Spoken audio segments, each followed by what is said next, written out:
Hello, and welcome to a bonus episode on New Kinship, a podcast where we talk about all sorts of things that intersect the Christian faith as we engage what it means to be a Christian and have belonging, sexuality, be invested in community, have ethnic roots. And today we get a fun episode with Mike Vick from the American Solidarity Party. Welcome, Mike. Thanks for joining us. Thanks for having me. TJ, would you like to just share what brought this episode about Yes, and where we might be going? yes. I'm really excited for this episode, actually. Mike, as was mentioned, is one of the leaders of the American Solidarity Party. It's basically like a Christian democratic political party that a lot of its political platform is connected to or inspired by like Catholic social teaching. So Mike can give you more on that as well. But basically that I myself have been, I guess, a supporter of the American Solidarity Party for the past, since I was in college, so a little bit over a decade maybe, and a little bit after my college time, but approximately a decade. And I'm excited. I voted for the American Solidarity Party in the past, and I'd love to see them flourish in the U.S. as a potential political option for a lot more voters. We we had a connection to Mike through our friend Lucas, who's been on the podcast before, and he mentioned we should connect with Mike because he said there's interesting kind of ferment or tumult or like issues around LGBT topics in the American Solidarity Party. So that was the original connection. I'm hoping first we can help Mike introduce himself and talk a little bit more about the American Solidarity Party, and then we can get into more of this contention or issues around LGBT topics. Obviously, listeners to the podcast who've been here for a while, you know that we're coming from a side B perspective, David, Frank, and I, and so that means we think that basically the God's intention for the human person is to live kind of accord with chastity and marriage in regards to sexuality. Marriage is sort of the union that's where sex is meant to be. That also means same-sex sex is off the table for faithful Christian life. There is some contention, I think, in the movement if the society should represent that same sexual ethic, like in large. And that part of that is because we come side B, the movement is incorporates different Christian traditions, right? And different Christian traditions historically have different relationships to the authorities, the magistrates, how the society should represent the ethics of the church or not. It's funny that we've been, we're like 50, 60 plus episodes and have had so many conversations on what side B is, and we still stumble over our words sometimes in trying to succinctly explain. Like which audience am I orienting myself towards? Because there's different audiences who need to hear different things. Yeah. But yeah, different political theologies. Yeah, basically. My political theology, and I'll say it before we begin, just to highlight it before Mike jumps in. I tend to think that it's better if the society represents the church's ethics on these things. For example, like marriage between a man and a woman in a lifelong covenant. But yeah, I know some people disagree with me, so we can get into that maybe later. But I'd love to first have Mike say, how to also. I just like when you say that, I'm like, oh, but how does that fit in with like a healthy pluralism that allows for like charity and people's whatever different traditions? Anyways, we don't have to go to that. Mike, would you introduce yourself, and you can share as much as you want about that. I would actually love to get into that. First off, thank you for having me. I'm really glad to be in this conversation. I will note at the outset that anything I say here is me. My views are not are shared by some people in the party, certainly, but are not official party positions. I do hold leadership positions at the state level, at the national level, and in various unofficial groups within the party. I just want to note that at the outset. But just to introduce myself, again, I am Mike Vick. No, not that Mike Vick. There is another Mike Vick who's more famous than I am. Someday, maybe I'll get famous enough to have a disambiguation page, and then people will be asking him whether he's me.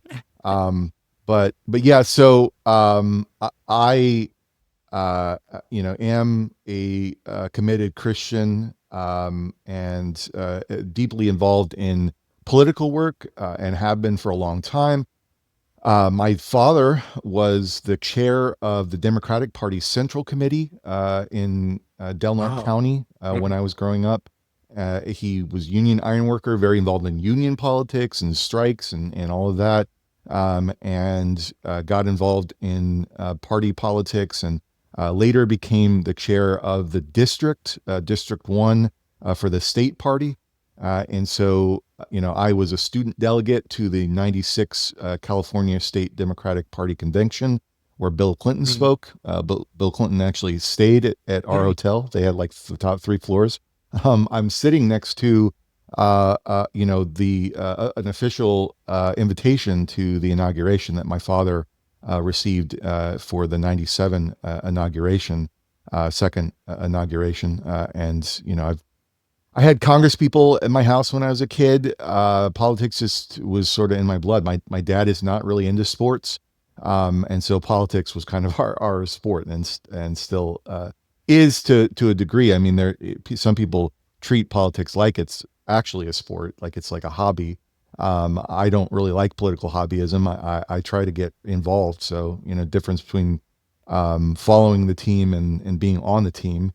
I like to try to get folks who are interested in politics, engaged in politics, and rather than talking about politics online, actually doing politics in their community and above that level. So that's what I've been involved in. For about 10 years, I was a journalist. So I have a poli-sci degree and a minor in journalism. I graduated from the University of San Francisco, which is a Jesuit school. I am not Catholic. I'm Protestant. I was raised mostly in Baptist churches. I attended when I was in Indiana, a Wesleyan church. And now I attend an Assemblies of God's church, which is a Pentecostal church. But my mother was raised Catholic. Her entire side of my family is still Catholic. I graduated from Jesuit school. My first job out of college was for the Catholic San Francisco newspaper, which is the official archdiocesan newspaper. And now I'm in a party where it's based around Catholic social teaching, and the largest plurality of people are Catholics. So I seem to be ordained by God to be around Catholics my entire life, and maybe not ever become one. I don't know. When I was down in Georgia with my friend Bill Fleming, who hosts our Parties podcast, we went to an Eastern Rite Catholic church, and that was about as close as I've ever gotten to being like, I just need to join Rome. I was involved in college with Messianic Judaism, which I really love, and would probably still be going to a Messianic synagogue on Shabbat if there was one that wasn't. It was closer to me than the hour and a half away that the one that is near me now is. But so I tell people that are my Catholic friends that if Jerusalem hadn't called me first, then I might be joining with Rome. But in any event, I love Catholics. I love Catholic social teaching. My other joke is that because I was raised by left of center Democrats in a fairly conservative church, I feel like I recreated Catholic social teaching in my head without realizing it, because I took both of those things very seriously. So, I'm to the left on most issues. I'm actually to the left of most Democrats. I'm to the left of Bernie Sanders on some issues, but I'm to the right of some Republicans on social issues, on particularly on life issues. And I don't even really think of that as being conservative. It sort of sticks in my craw because I wasn't raised in a conservative household to even call that conservative. It's a human rights issue for me. But in any event, it would be deemed by most people as being very conservative. And I do hew to the traditional Christian sexual ethic. But I'm not a culture warrior. And I don't think that the culture war is particularly helpful for us as a society or in the church. And, I am not of the view that we should be trying to shove everyone back into the closet. I think that side B is a beautiful movement, and I deeply respect it, because people being open about what they struggle with, I think, is a good thing, and it's really the only way that people can grow. And so, that's kind of where I stand on that. I tend to be fairly live and let live, on that topic. But I got into the Solidarity Party. As I said, I was a pro-life Democrat, and I was involved in political work, union organizing, worked for Greenpeace, worked for actually the Indiana Democratic Party, which made me even more disillusioned with the Democratic Party than I already was, having supported Bernie Sanders in 2016 and 2020. When Bernie didn't win in 2020, I was kind of done. And really mostly because of the issues where the Democrats were to my right, not so much the issues where I was to their right. And I didn't know that there was an option for me to be both of those things out there as a party.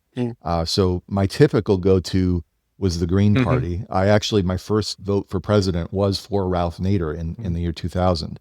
And my dad, who is a vote blue no matter who Democrat, was really upset with me when he found that out. And I was only 18, so I didn't know what I didn't know, and kind of went along with his very emotional arguments against that. But nowadays, I look back on that as kind of a harbinger of things to come. But I voted for Jill Stein in 2016. I was not as impressed with Howie Hawkins, who was the Green Party's nominee in 2020. And so, I was looking for another option, and thank God I was, because that's when I found not just a choice for president in Brian Carroll, who ran in 2020 for our party, but also a party that I loved. And, even the name drew me in, the Solidarity name, with my background in union politics. And I was just thinking, so like American Solidarity Party, maybe you can speak to a little bit more of that name, and if it's been, I grew up in even though I grew up Mennonite, it was still influenced by a lot of conservative politics that assumed that, like, to be a good Christian was to be a Republican. I knew there was Democrats at our church. I just was like, they're not as good. And just has the American Solidarity Party. I've voted for it as well. Maybe TJ's the one who told me about them. I probably did. And I was like, oh, this is really great. Like, why? I wish this was more of a thing. Has it been successful at creating solidarity across this bipartisan world that we're still kind of plagued by? Yeah. I think it has in the places where we're actually known. Like, most people don't even know we exist. But I will say that, prior to becoming a Solidarity Party, person, I had mixed conversations in churches. I was a Democrat, and so I would often say that my Christian friends would sometimes question my faith over my politics, and my political friends would question my sanity over my faith. But if I was just talking politics, you'd probably think I was the most left-wing Democrat you'd ever heard, or maybe, Green Party person, whatever. Because prior to finding out about our party, I did identify as a socialist, democratic, and then libertarian, anarchist kind of socialist. And then I found out about distributism, which is our platform, which we can maybe talk about a little bit.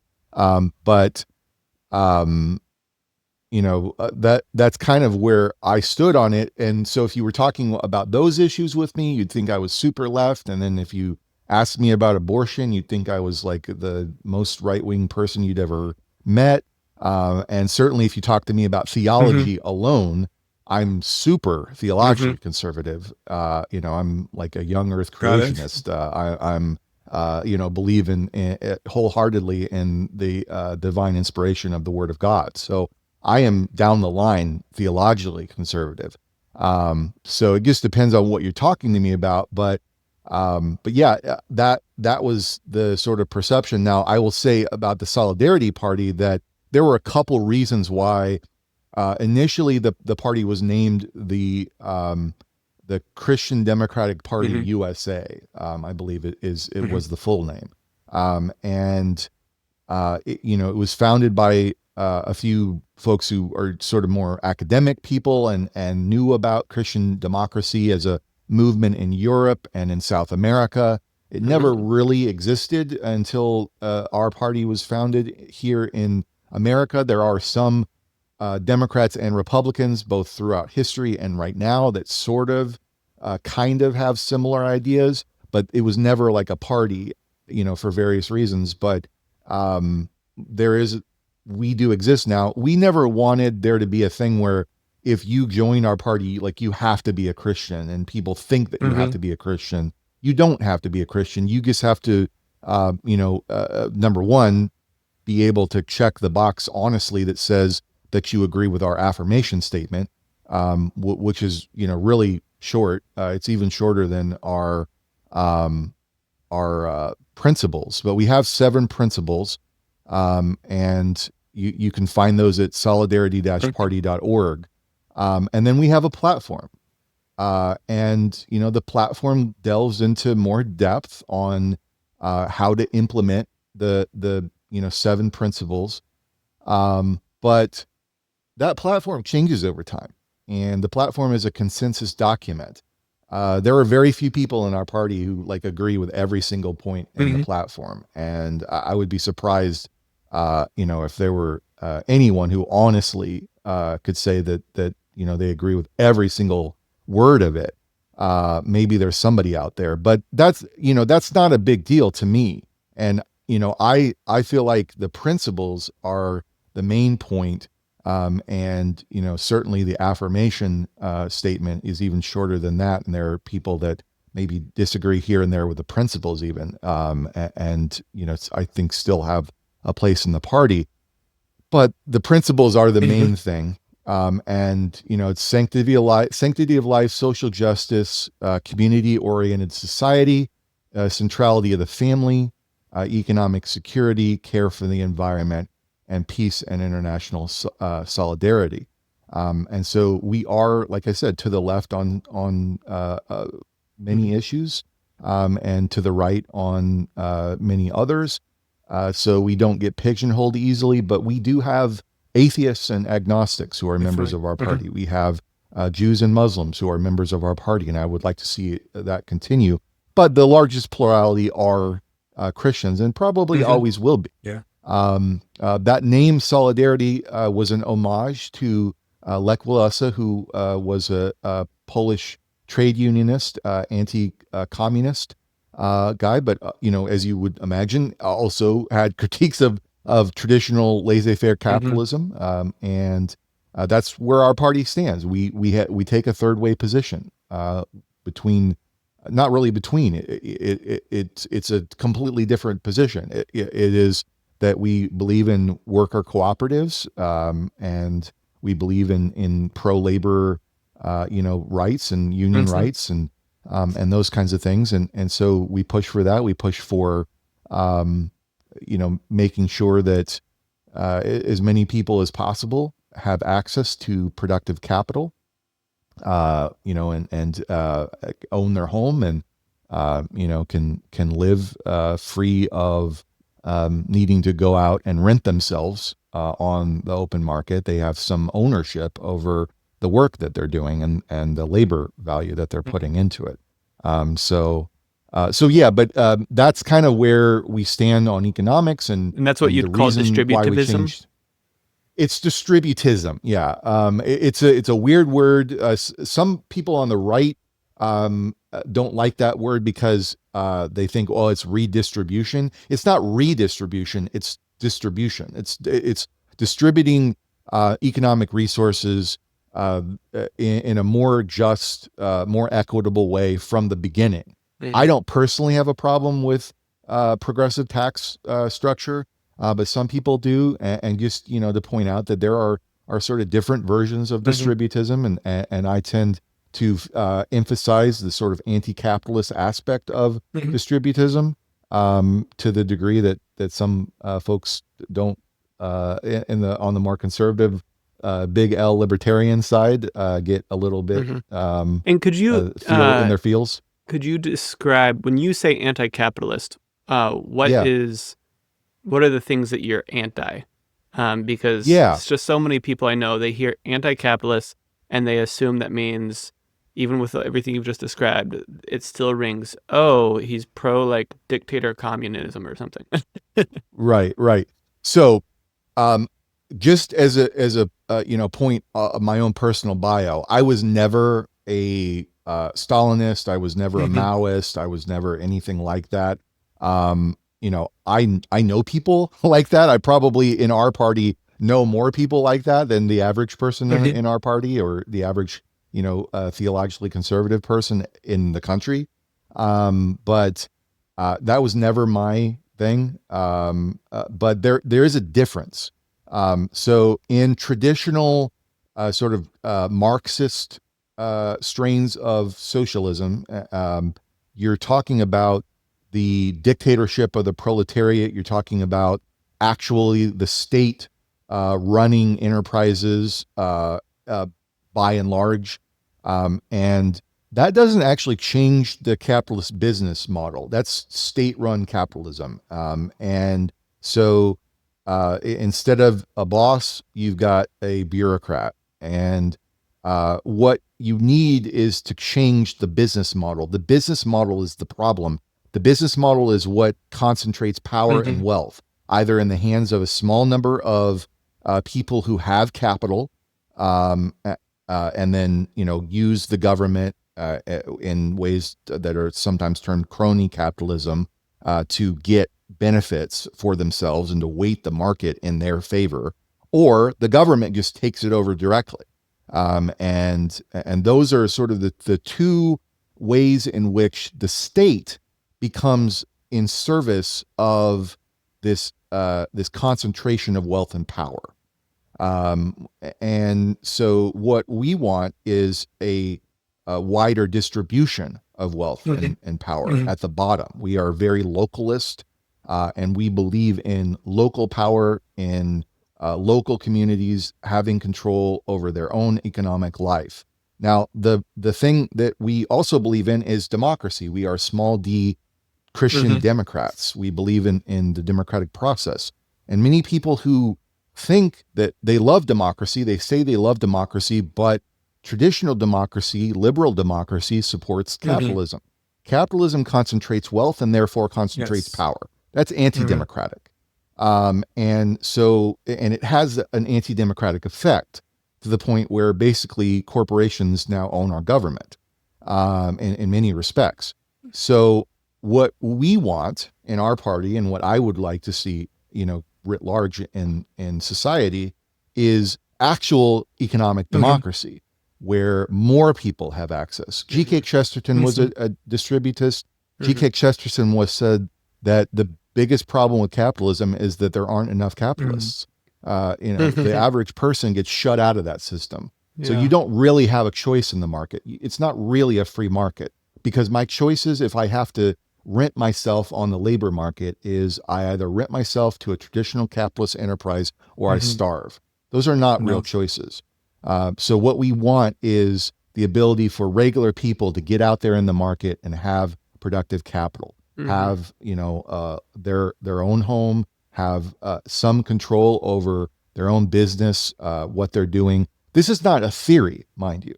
This exists in the world. You've probably shopped at a cooperative. You didn't even realize it, maybe. But also in some other countries, they incentivize this in the marketplace, which I am in favor of. Doing things like in Italy, they have the Marcora law, where if you're unemployed and you can get together with 9 other unemployed people or more, you can get your entire unemployment allotment as a lump sum business loan on the condition that you start a cooperative with that money.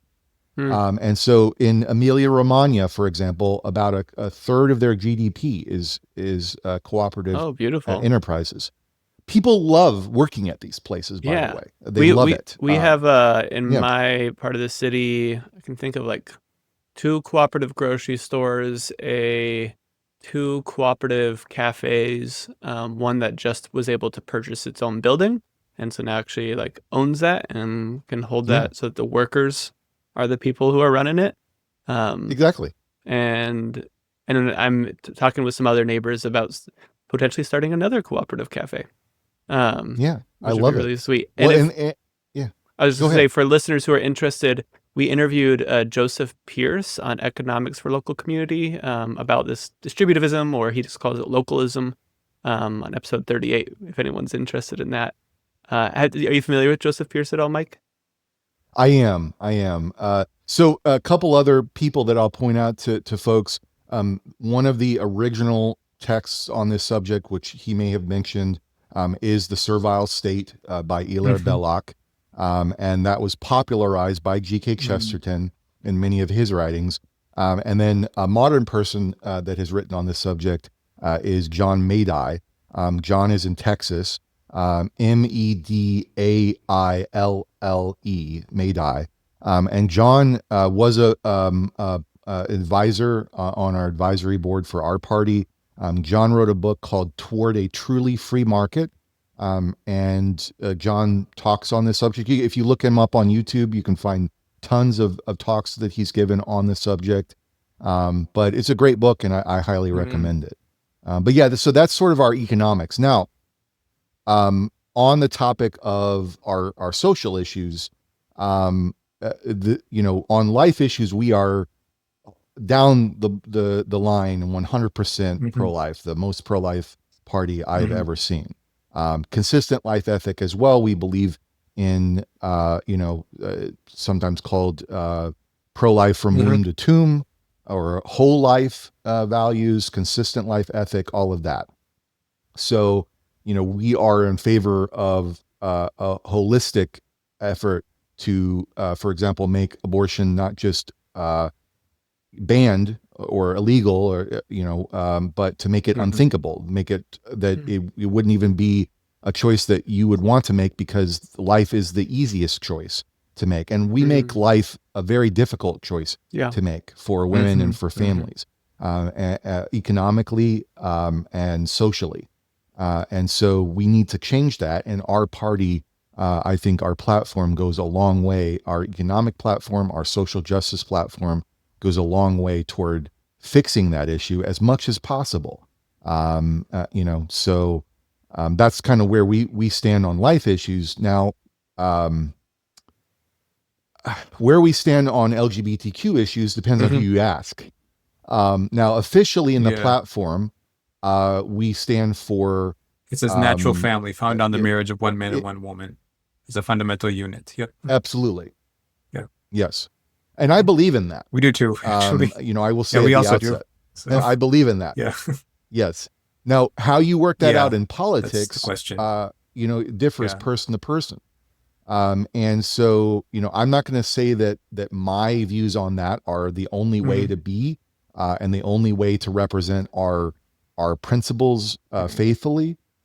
There are different ways that people do that. Even people that mostly agree with me on the topic have differences of opinion on how to work that out in society. But I tend to be a civic pluralist, and I tend to believe in democratic rights and rights in the economy. And I don't want to see people, there was a recent thing that Donald Trump did, for example, where he was cutting funding for the suicide hotline for LGBTQ youth. So that's terrible. Yes. That's just awful. Now, you could make an argument that maybe like the ways in which those therapies, traditional therapies that might be offered, are essentially affirming LGBTQ identity, and we could say that that's not a good thing. I would say, and I have said, that probably LGBTQ youth in crisis are not going to be seeking out non-affirming therapies, and if somebody commits suicide, you can't help them. Yeah. afterward with that. They're not going to be listening to new Mm-hmm. Mm-hmm. kinship afterwards. So that's kind of where I stand on it. I believe in making sure that people are flourishing in the marketplace, and so they discrimination stuff, and there are various things that I believe on that topic that differ from where our platform stands, which is overturning a Obergefell. There's nothing in our platform right now on anti-discrimination specifically in public accommodation for LGBTQ people. Whereas there Oh, used to interesting. be, Mm-hmm. when I first, Mm-hmm. there was, when I first started in the party, there were some things in there that are similar.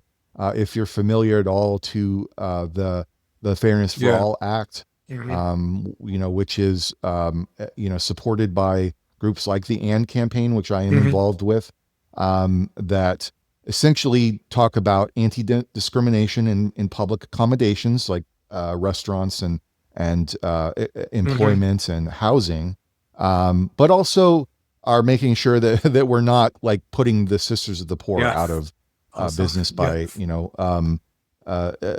sending lawsuits against them for not hiring people that don't espouse Values. their Yeah. values. Mm-hmm. Yeah, So, yeah. So that used to be in our mhm. platform. There's a very old blog post that you can find some places from a member who was involved at that time. Called his name is Matt Mhm. Bartko. Matt is a friend of mine who wrote a piece on the ways in which we should be as a party, and we are in the platform welcoming of LGBTQ Mhm. people. But some of what he writes in there is sort of a dead letter because it's talking about things that were in the platform that Oh, aren't I in the see. platform anymore. Mm. I think there's a lot to unpack here. I'm curious how this why did that shift? Why were those parts of the platform removed? And also, as we talked about, Yeah. um, what sort of tensions are these LGBTQ topics currently in contemporary American Solidarity Party circles? What are they producing? And what are the circles Yeah. the factions that are developing around this topic? Yeah. Yeah. So, I talk about this in terms of Mm-hmm. three camps. And just to give folks some background, party members do have a variety of positions on the LGBTQ issue. The party platform has gotten progressively less nuanced during my Mm-hmm. time in the party. But I do tend to think that you can broadly categorize the membership Mm. into three camps. There's obvious nuance between individuals Yes. in those camps, but in camp one, I sort of put socially conservative people who are live Mm-hmm. and let live on the issue. They take a political position on that they would likely favor something along the lines of the Mm-hmm. Fairness for All Act that is in Mm-hmm. Utah. It is in law in Utah, and there was a proposal for that at the federal level. Some of us and I tend to go along with this myself. Would want to get the federal government out of the marriage Mm. business and state governments out of the marriage business altogether and give everyone civil unions, regardless of Mm-hmm. sexual orientation or Mm-hmm. gender identity. But that's not universal in Mm-hmm. Camp One. But in any event, these folks likely are quite theologically Yeah. conservative like me Mm-hmm. on the matter. And we have some people who are in the party who are Mm-hmm. side B, who are Yeah. in this camp. And I've it's not my Mm-hmm. background, and it's certainly not my place to out Yeah. them, so to speak. But they know that I'm a safe person, and they have confided in me that Mm-hmm. is the case. But folks in Camp One may be theologically conservative, but we don't feel like we're trying to build a church. We've Yeah. already got one. And so we're trying to build a political party, and some people in the country may agree with Camp One. They may agree with Camp Three, Mm-hmm. 3, 2, whatever. But we want to have a place where everyone can Sure. come together. Now, Camp Two that I Mm-hmm. I mentioned there is what I would categorize pro-life people who are socially liberal on the LGBTQ issue. This would include people who are themselves LGBTQ, but it does also include allies. And this group would probably be more comfortable in something like a pro-life Green Party, but that doesn't exist. And they are strongly pro-life. And so they do gravitate more toward us. And then so that's where they would actually go ahead. disagree with the platform note. So they would be in that the platform notes. There would be side A in our language. There's side A. They have side A theology. Yes. For this second group. Yeah. Yes. So they don't think that. Yes. Natural family, the marriage of one man and one woman is the thing to support in a political party. Yeah. So they don't. Now, because of my background in leftist circles, I probably know and have done more work to try to bring these kind of folks into our party. And I think it would be good for them to come into our party, not to change the party, because I disagree with them too. And I don't want that to be the position of the platform. But I think that they are a group in the country that exists. And I think that it would be good for them to be around Camp 1 and Camp 3 people, honestly, if the Camp 3 folks were less stridently culture warrior. And I'll describe where I would see Camp 3, and that is socially conservative people who would like the party and the country to take a sort of hard right culture warrior stance politically on LGBTQ issues. And there may be Camp 3 people. I know Camp 3 people who are less strident about it and aren't jerks about it, so to speak. But there are people in Camp 3 who treat people, even in Camp 1, let alone Camp 2, like garbage. And, very toxic spaces sometimes in our online discourse on this, which is sad to me, and not where we should be as a party. Now, I will say, I think most people in the party turn up their nose at that, but many people don't know whether, because we haven't really had a lot of people involved in active leadership, and because the platform has gotten progressively more toward Camp 3. I think there are a lot of people in Camp 1, and I know this for a fact, doing organizing, that won't join our party because of where the platform stands on this issue. And there have been people that have left, let alone Camp 2. Can I ask, so I'm looking here at that platform on marriage and family, and I'll just read one bullet point. It says, "We call for the repeal of laws and reversal of decisions which define marriage as anything other than the exclusive union of one man and one woman for life, including those that allow for polygamy, no-fault divorce, or same-sex marriage."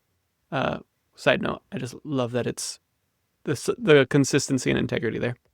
It finishes out, "We call for the law to make it easier for household members, with or without a romantic relationship, to be included in healthcare plans and ease the burdens of transferring assets and ownership of property." Is that, do Camp 3 people, more culture warrior, do they find themselves like that they don't like that last part of that platform statement? We don't talk a lot about that, to be honest with you, in our circles. There are aspects of that, and even earlier language that talks about families of all kinds, that I don't think is still in the platform. It was like a transition period between the first platform that we had when I joined and this platform. That language is generic enough that some people in Camp 3 have interpreted it narrowly to exclude certain types of family arrangements and marriage arrangements and romantic arrangements. So that's what I would say about that. Now, I will say as well that there is a particular person in Camp 3 who is in state leadership and has been in the past in national leadership, who I know has said, privately at least, that he keeps his folks in line when they disagree on other issues by burning pride flags, rhetorically, so to speak. And I don't think that's a good kind of sense, to take, to try to rhetorically, kick LGBTQ people down a flight of stairs. And again, people that show up in our spaces sometimes, I recruited a young side A trans person, who I didn't even know she identified as trans. She was passing to me, but in any event, repeatedly dead naming someone, so-called misgendering, which again, like I struggle with as a person who believes in the traditional Christian sexual ethic. The way I tend to deal with it is I just use people's names a lot more than pronouns, but it, repeatedly pestering someone to the point of them feeling like they need to leave the party just for their own sanity.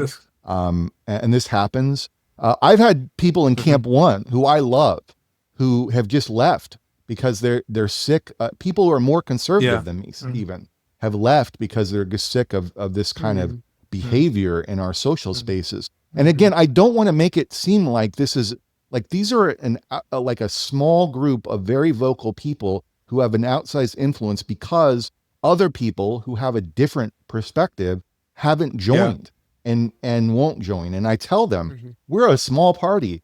You're talking like, you could get your audience, joining the party would shift, the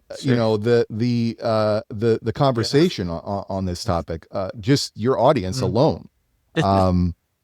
Now, I will say, I am of the view that the party would be better served if the first camp sort of became our fulcrum, because it does reflect, in my mind, a reasonable compromise between the two sides. There are, of course, people, in the second camp and the third camp who wouldn't be happy, with that compromise. But at the moment, the platform is essentially Camp 3, and most people in the country who are in Camp 3 are just not where we are on economics and healthcare and environmental policy and peace and justice issues. So the longer we remain in Camp 3, particularly with like ideological shifts toward Camp 1 and even Camp 2 in the GOP electorate, let alone like the Democratic Party electorate, the more likely we're going to see party drift to the right on every non-social issue. And that is part of why I founded the Liberation Caucus, which we can sort of talk about as well. I just want to read a few other bullet points from this family, because for listeners who are unfamiliar, recommend just pulling up their website, reading through or skimming through. But under the marriage and family, so you're like, okay, it's this conservative view on marriage and family, but then like we call for pro-family policies such as direct cash payments to families in proportion to the number of children they have, and a cash subsidy paid to stay-at-home caregivers. We must support the same benefits for extended families and households based on the number of elderly and disabled persons they care for as primary caregivers. That type of like, hey, we want to make it work for families of different shapes and sizes, of different caregiver situations to actually make work is very in my experience, traditional right-wing family policies of just like, well, you just better pull yourself up by your bootstraps as one man and one woman, and just pretend it's going to work out. So I just appreciate whether it's just the holding all these things together that we don't normally see together. The next bullet point is we call for governments to fund the expansion of shelters for victims of domestic violence and neglect.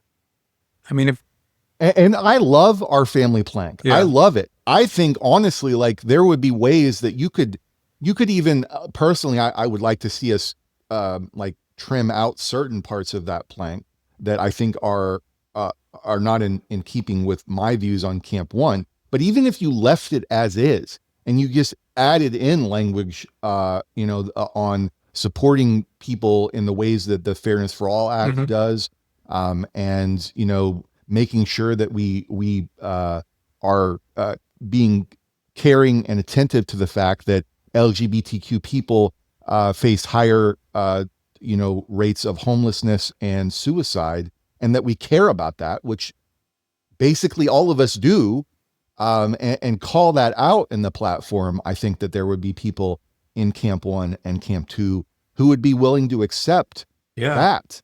But when we have only the sort of hard stance on the Camp 3 stuff, then it becomes a problem for many people to even want to join, even though they agree with us on every other topic. Sometimes more than some of the conservative folks, who are coming in to the party from Camp 3, agree with us. And that's exactly what I'm talking about of as people join, more from Camp 3, it solidifies that sort of party drift possibility on all of the other topics where, we are to the left. Understood. We have a little over 10 minutes left. So there's the Liberation Caucus, and then we also at the beginning just touched on, what are our political theologies, whether it's more Anabaptist or more like Kingdom of God influencing politics. I guess leave it to you, Mike, of where you would love to jump in on a little bit between those two things or anything else. Sure. Yeah. Well, I do want to mention the Liberation Caucus because we did mention it briefly. I mentioned it briefly. The Liberation Caucus is essentially the party's leftist caucus. Now, there are many people in our party because of various commitments on issues. They don't like calling themselves leftists, and I don't really care about that. And there are people in the Liberation Caucus who are distributists. There are people in the Liberation Caucus who identify as socialist. And I don't care about that either. I'm ism neutral. I just care about, that you agree with the party's principles. But we have never taken a stance on LGBTQ issues. We are formally neutral on that, and we will always remain formally neutral. And the reason for that is that I wanted to be able to bring people in who disagree with me on the topic, either in Camp 3 or Camp 1, or Camp 2. And so I didn't care as much about that. And, so I would recruit people. Well, this became a thing of okay, well, you're recruiting these Camp 2 people, so you're secretly Camp 2. Or, even Camp 1 has had a target on our backs because we're not Camp 3. So, and there were some folks that are in Camp 2 who joined through the Liberation Caucus who started an LGBTQ caucus. And again, this is side A, folks. If you track this, I'm sorry, Camp 3, side A, side B. But in any event, these are mostly side A folks who joined our party. And I encouraged anyone, if you're Camp 1, if you're Camp 2, and you're Camp 3 in the Liberation Caucus, join together with other people and lobby and be active in the party for your cause. But the Liberation Caucus the attempt is to not really change what the party stands for. It's really to solidify where the party already stands to the left on issues and trying to be a counterbalance to the potential for party drift. As we bring in maybe more conservative people, there would be a counterbalance. I feel like there is that counterbalance in the Christian democratic parties in South America because of the influence of liberation theology there, versus in Europe, where the primary threat was communism, and so they sort of lost their zeal on the anti-capitalist end of things. We have former Republicans in our party who are to the left of Angela Merkel, for example, who's CDU party in Germany. So that's kind of where that came from. Now, I mean, a political theology, I've never been a theocrat. I have never been a dominionist. That's the sort of integralist, if you're familiar with that term in Catholicism, dominionism, Christian nationalism, whatever you want to call it. There are some ways that I feel like Christian nationalism has been disingenuously used by social liberals to paint everyone, including people in our party, as Christian nationalists. I believe in civic pluralism. And I think that the best way to go about that is for everyone to come together and make democratic decisions. And that may end up meaning that my decision, my choice is not the one that wins out. But I also believe in contending for Christian, traditional Christian social teachings on these topics. And I don't shy away from the fact that I believe those things because I'm a Christian. And I don't think there's anything wrong with that.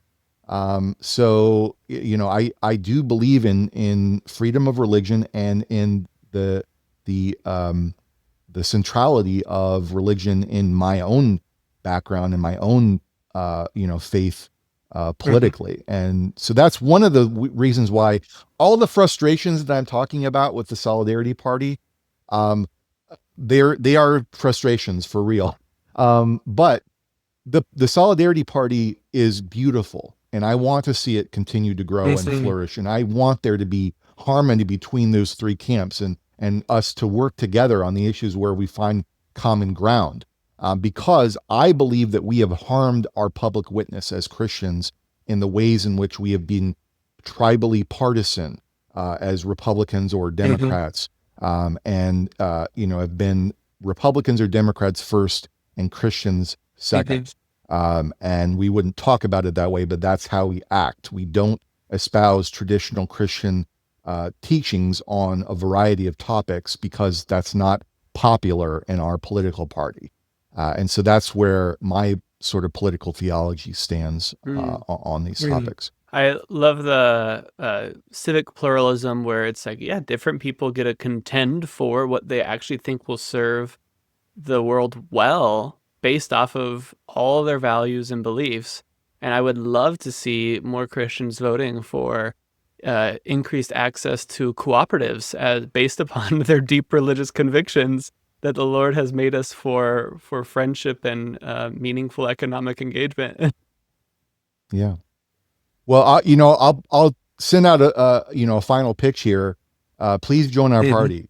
You know, whatever your views are on these issues, head to solidarity-party.org. $1 makes you a voting member today. As long as you do it, you know, I don't know when this is going to air, but as long as you do it before you get to vote in our upcoming election or even run, please, anyone, you know, there's a lot of great stuff going on in the Solidarity Party. So I'd love to see more folks join it. Definitely. Yeah, it's good. I hope, I hope to be more involved in the future. So I'm glad you could come on. And yeah, we'll keep connecting to others. It's also exposed for Side B as a movement. We should think more about, maybe more cohesively, how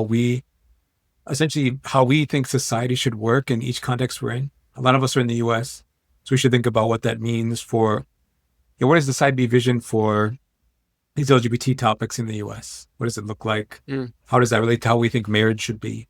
And again, we admit our movement is diverse because we have different theological traditions in it.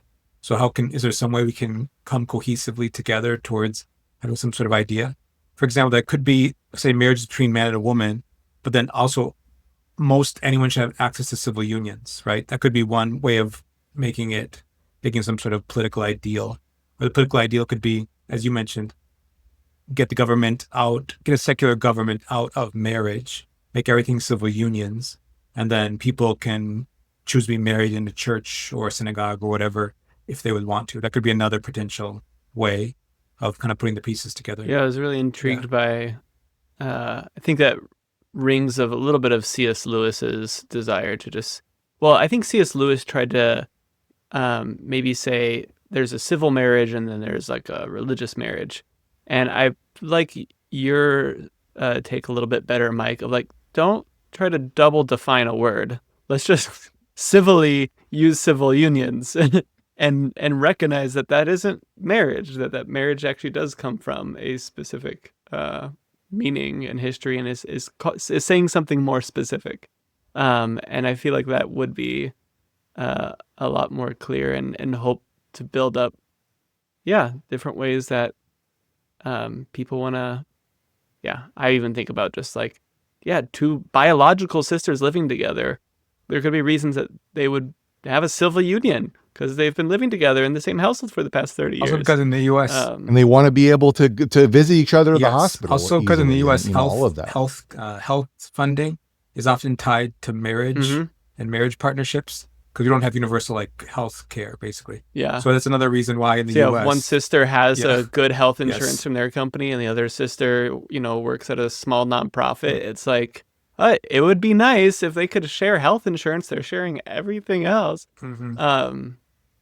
Yeah, that would be our party would deal with that with universal coverage, but Agreed. for sure, like there are lots of ways that you could deal with that, and that is definitely one of them. Also, being able to sort of separate in your mind that whatever your views are on marriage, people should have, in the marketplace, the ability to go out and feel that they're not being discriminated against, in their employment or what have you, because of their status on identitarian That's part of the issues. reason. And I think that Honestly, the part of the reason why we struggle with Camp 3 so much, because Side B agrees formally with their definition of marriage, they in my experience, they'll even start discriminating against us, Side B people, who, even though we follow a similar sexual ethic, because we're still too impure for them, because we're queer, LGBT, whatever.